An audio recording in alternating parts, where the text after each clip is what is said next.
Merci de préférer New World Economy pour vous informer sur l'actualité économique. L'intelligence artificielle au cœur des échanges à l'occasion de la Journée internationale de la jeunesse. Ça se passe à Lomé, plus précisément à la commune Golfe 2. Il s'est agi pour l'équipe dirigeante de cette commune d'outiller les jeunes à faire bon usage pour leur insertion professionnelle. Suivez. Une rencontre placée sous le signe de l'innovation, de la formation et de l'insertion professionnelle des jeunes. À l'occasion de la Journée internationale de la jeunesse ce 12 août dans la commune du Golfe 2 à Lomé, la cérémonie marque le début de 3 jours d'apprentissage et de perfectionnement en matière d'intelligence artificielle. Les formations vont être totalement orientées et pratiques dans la mesure où on va commencer depuis les généralités, les fondamentaux de l'IA. Ils vont toucher des aspects de la data science, des aspects également où on pourra leur montrer un certain nombre de choses liées à la cybersécurité, entre autres. Donc c'est des éléments avec lesquels ils pourront eux-mêmes construire des mini-projets, réaliser un certain nombre d'automatisations des tâches. Plusieurs jeunes sont sélectionnés pour cette formation gratuite. Les participants découvriront les enjeux et opportunités de l'intelligence artificielle, cette technologie qui redessine le monde du travail tout en repartant avec des outils concrets pour améliorer leur employabilité. Principalement pour ces jeunes-là sélectionnés par notre commune, nous avons 3 grands domaines à peu près sur d'abord le data science, tout ce qui est machine learning et également voir avec eux comment en fait ils peuvent réellement utiliser ces outils-là.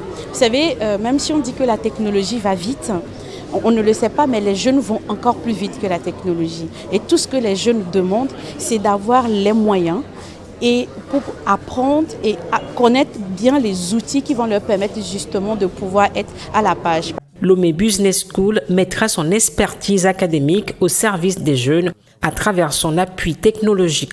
L'initiative est le fruit d'un partenariat entre l'institution académique et la commune du Golfe 2.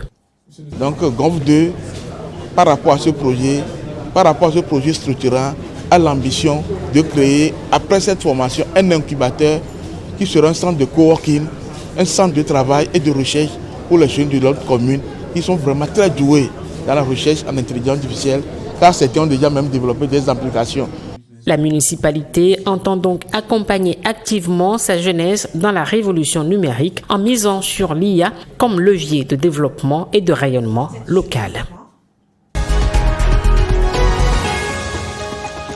Repenser le modèle de développement inclusif tout en mettant la femme au cœur, tel est l'objectif principal de la première édition du Salon international de l'entrepreneuriat féminin, une rencontre qui a réuni les femmes de tout le continent. Qu'est-ce qui a été décidé concrètement à la fin de ce grand rendez-vous? Élément de réponse avec Armel Kwasi Johnson. Qu'elles soient entrepreneurs, responsables d'ONG, chercheurs ou fonctionnaires, toutes engagées autour d'un même combat, repenser les modèles de développement inclusif en incluant la femme. La question qui préoccupe plus d'un et qui a fait l'objet de réflexions lors du Salon international de l'entrepreneuriat féminin à Lomé. Une rencontre qui porte la vision à mobiliser plusieurs femmes du continent. Ce rendez-vous de l'Afrique francophone s'est achevé sur la soirée de récompense, une soirée de remise de prix aux femmes engagées dans des projets porteurs. Il est question de matérialiser la vision à travers ces récompenses.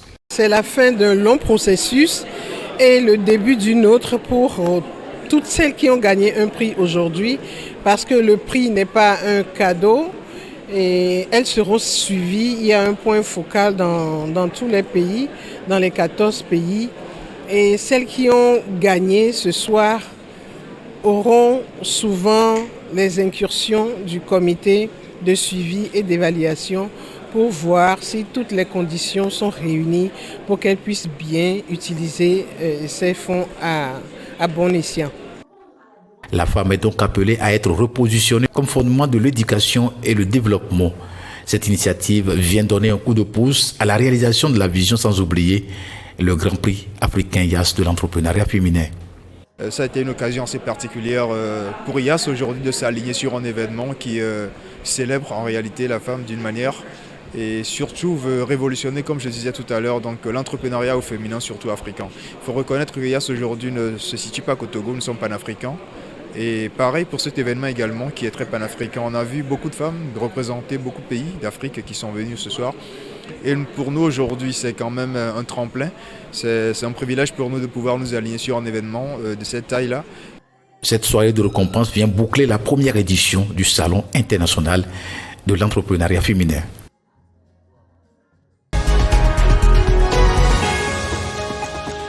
Également, dans l'actualité, sachez que bientôt la fin des coupures intempestives qui mettent à mal l'économie du Niger et du Mali. Les autorités des deux pays ont signé un accord de coopération énergétique pour la construction d'un complexe devant permettre d'avoir l'énergie en permanence dans les jours qui viennent. La souveraineté énergétique passe par des actions concrètes à travers des projets structurants répondant aux besoins du peuple. Le Mali et le Niger entendent y parvenir. La présentation du complexe charbonnier de Salkadamna de Tawa au Niger par le ministre nigérien à son homologue du Mali démontre l'ambition grandissante des États du Sahel à fédérer leurs efforts. Ce projet énergétique à charbon marque aussi la volonté des autorités de l'AES de fournir aux populations une énergie en quantité et à moindre coût. C'est un projet que nous voulons porter à une dimension régionale. Donc, nous sommes à la phase finale de l'étude de faisabilité et nos partenaires techniques et financiers croient à ce projet. La centrale énergétique à charbon a une vocation confédérale et même panafricaine. Et les autorités nigériennes souhaitent que le Mali soit associé à ces projets. Ça fait donc presque 19 ans maintenant que ce projet existe. Malheureusement, tous ceux qui sont succédés n'ont pas pu réaliser ce projet. Parce que des fois, vous savez, c'est le financement qui pose le problème.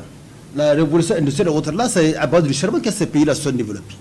Maintenant qu'ils ont atteint un niveau suffisant donc de résister, ils ont dit que bon, il faut maintenant que les autres là arrêtent, sinon ils vont polluer l'atmosphère. On n'a qu'à partir sur les énergies renouvelables. Nous sommes engagés dans un développement harmonieux et intégré, et pour cela il faut de l'énergie. Donc ce projet se situe dans ce cadre-là. C'est un projet sous-régional qui va concerner pas seulement les pays de l'AES, mais aussi il y a le Tchad, il y a le Togo qui sont intéressés. C'est donc une révolution énergétique qui est enclenchée dans l'espace AES. Une petite présentation du projet en images a permis de mieux comprendre l'importance de ce projet pour les États de l'AES. La rencontre a pris fin par un échange de cadeaux entre les deux ministres.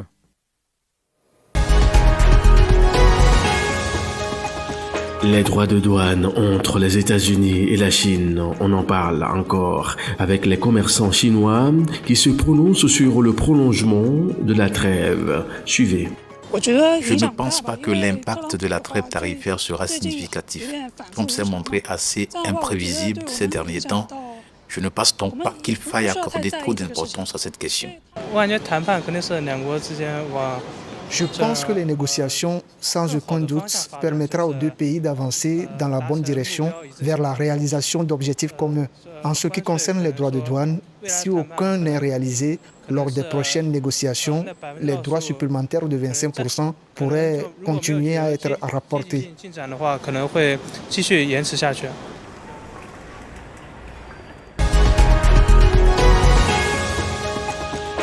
Le Malawi pour mettre fin à cette édition de JT Éco sur votre antenne et notez que la frustration et le graissement des dents dans le rang des opérateurs économiques et au sein de la population en général depuis quelques jours et pour cause une pénurie de carburant qui secoue le pays depuis des jours.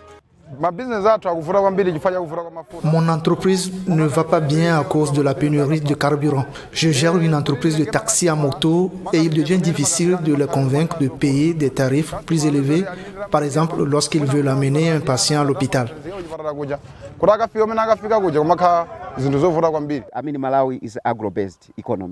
Le Malawi a une économie basée sur l'agriculture. Nous devons intensifier la production, c'est-à-dire la production agricole. Et en plus de cela, nous devons ajouter de la valeur à nos produits et ensuite les envoyer où? En d'autres termes, les exportateurs. Grâce à cela, nous pouvons générer des devises étrangères. Si nous obtenons les devises étrangères, nous pourrons acheter du carburant, donc le résultat sera en quelque sorte qu'il n'y aura pas de pénurie de carburant.